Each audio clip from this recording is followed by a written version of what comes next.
Speaking Task 1. You will be asked a question about a familiar topic. You will then have 15 seconds to prepare your response, and 45 seconds to speak. Do you prefer reading digital materials or hard copies? Explain your choice with sound reasoning. Prepare your response after the beep.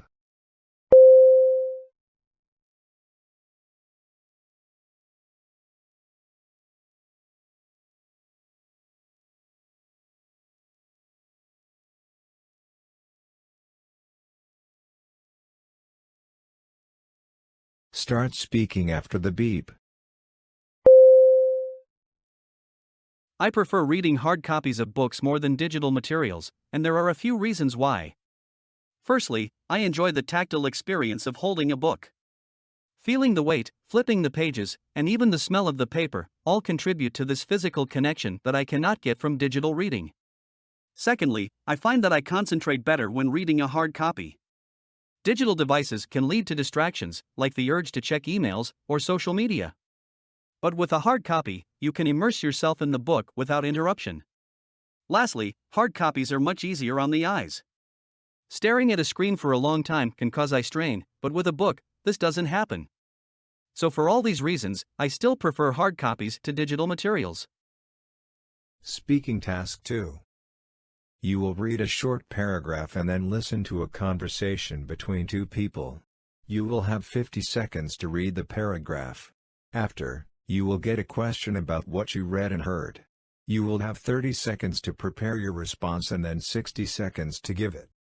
You have 50 seconds to read. Start reading after the beep.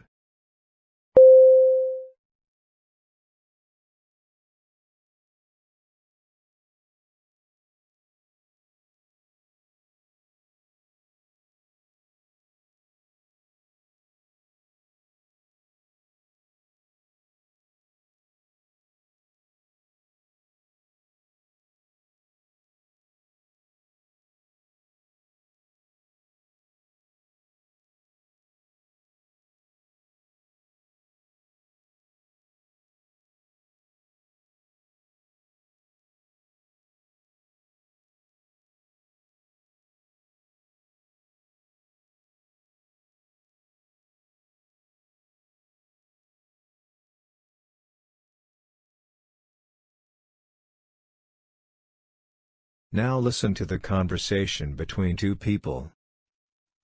Mary, you're an art student. What do you think of this letter? I don't like the idea. Why not?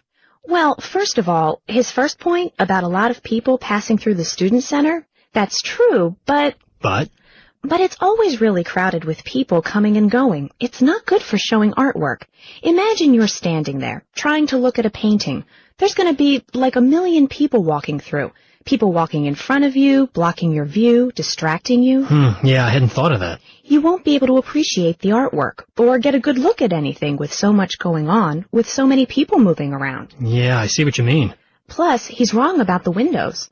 But isn't it true that it's good for art to have lots of light? In a sense, yeah. But that kind of light, all that natural light from windows, that's actually not good. Because if it's really sunny out, it'll be way too bright. If it's cloudy, it'll be way too dark. Oh.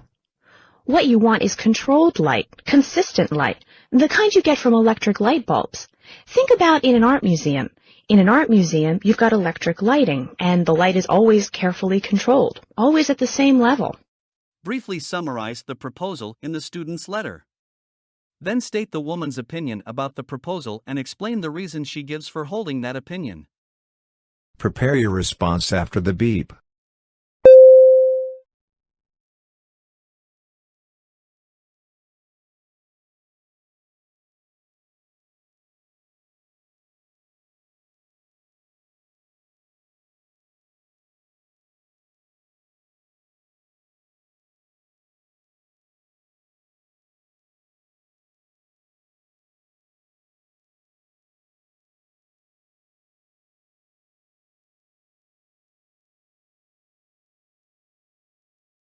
Start speaking after the beep. The student's letter proposes displaying artwork in the lobby at the entrance to the study center on campus. The woman disagrees with this idea for several reasons. Firstly, she believes that the lobby is always crowded with people, which would make it difficult for someone to appreciate the artwork or have a clear view.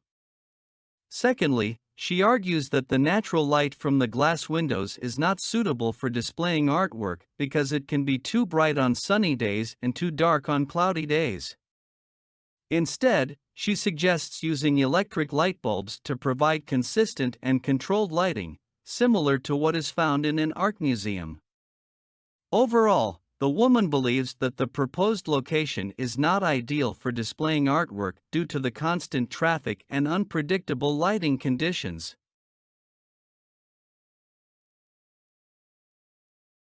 Speaking Task 3. You will read a short paragraph about an academic topic, then listen to a lecture about it. You will have 50 seconds to read the paragraph. After, you will get a question about what you read and heard. You will have 30 seconds to prepare your response and then 60 seconds to give it. You have 50 seconds to read. Start reading after the beep.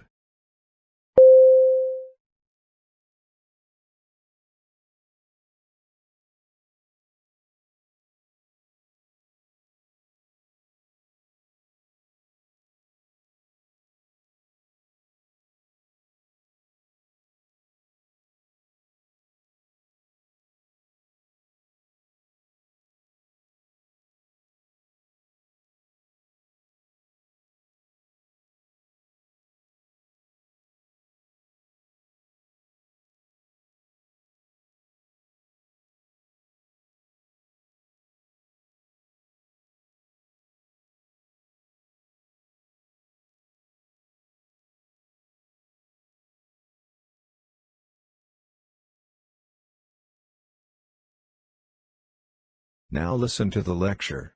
Okay, so we've been talking about starting a business. Let's say I want to open up a pizza restaurant. Well, I know how tough it is to make a new business succeed, and I want a sure thing. So I contact a big company that owns a chain of pizza places. Let's say it's called Pizza Town, and I pay for the rights to call my restaurant Pizza Town and to sell Pizza Town's special, one-of-a-kind pizza. Now, since everyone's heard of Pizza Town, it's really popular, I don't have to worry about whether people will want to eat my pizza or not. I already know this pizza will sell well because it's a known thing, and that means that there's a better chance my business will succeed. Now, in exchange for being able to call my restaurant Pizza Town, I have to agree to run the business the Pizza Town way, and Pizza Town trains me to do this. They show me how to do everything. How to make my pizzas taste like Pizza Town pizzas, how to advertise, even how to make my store look like a Pizza Town. Now, this means that I don't have a lot of freedom or choice in the way I run my business. But in a lot of ways, this is great for me. After all, Pizza Town's way generally works. They sell a lot of pizza. Using the example given by the professor, explain how franchising works. Prepare your response after the beep.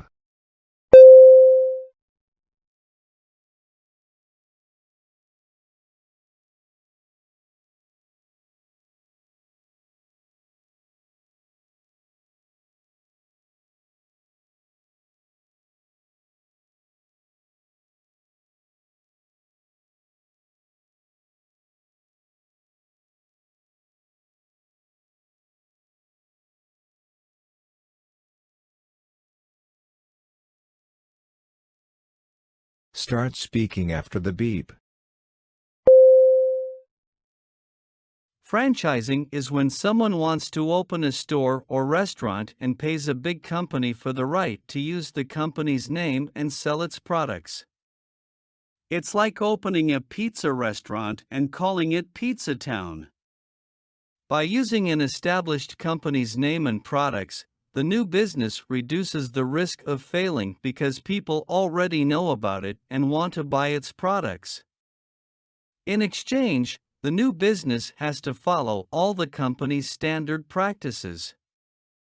For example, they have to make their pizzas taste like the company's pizzas, advertise the same way, and make their store look like the company's stores. This means the new business doesn't have a lot of freedom, but it's worth it because the company's way of doing things has proven to be successful.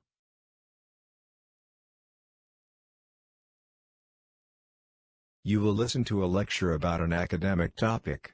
After, you will get a question about what you heard. You will have 20 seconds to prepare your response and then 60 seconds to give it. Now listen to the lecture.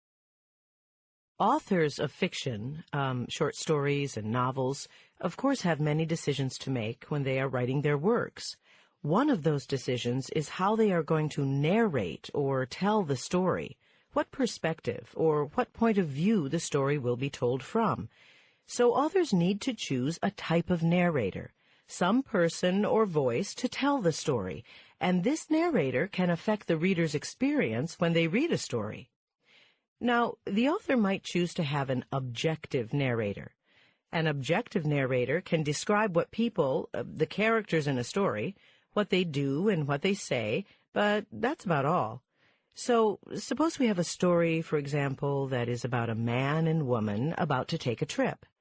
When a story is told by an objective narrator, the only information that we get as readers is what the characters say to each other, what they do. They get on the train, they sit down, they look out the window, that's all. And this leaves questions that force the reader to interpret the events, to fill in information, and decide what the character's conversation and actions might mean. Another kind of narrator an author might use is an omniscient narrator. In this case, the narrator, the voice that is telling the story, knows everything, and I mean everything about the characters. So let's imagine our same man and woman traveling, but described by an omniscient narrator. Not only do we, the readers, know what they do and say, but we also know what they're thinking. For example, we are told that the couple is going to visit an old friend of the man's, and we learn what the man is thinking, that he is nervous because he hasn't seen his friend in a long time, that he is worried if his wife will like the friend. So an omniscient narrator provides more information and answers questions that the reader might have about the characters or the action. Using the examples from the lecture. Discuss two types of narrators that an author of fiction might use. Prepare your response after the beep.